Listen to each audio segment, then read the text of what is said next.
ကျမတို့မျိုးကအရန်အေးနေပြီဆိုတော့လေမမေအတွက်မနိုင်ခင်ပူပူနွေးနွေးလေးတောက်ရအောင်ငဖယ်လုံးဟင်းညို့လေးချက်မှာပေါ့နော်နနန်မြင့်ရဲ့ဂျင်းရဲ့ကြက်သွန်မြူရဲ့ကိုအရင်ဆုံးထောင်းလိုက်ပါတယ်ပြီးရနဲ့ရေနွေးပွက်ပွက်စုတဲ့ကို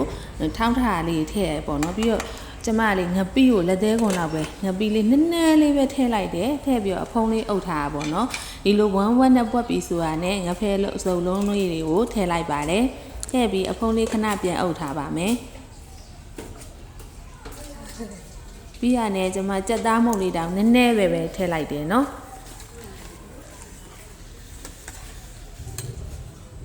ပြီးရနဲ့အဖုံးလေးအုပ်ထားလိုက်ပါတယ်ဟုတ်တယ်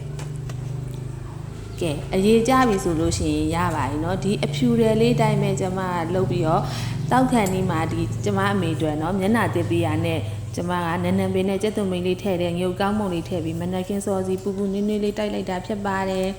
အလုံးမဲ့တောက်ကြည့်ကြတော့အရန်တောက်လို့ကောင်းတယ်ချိုးညာပဲရင်ထဲကိုနှွေးခဲ့နေပဲအရန်တောက်လို့ကောင်းပါတယ်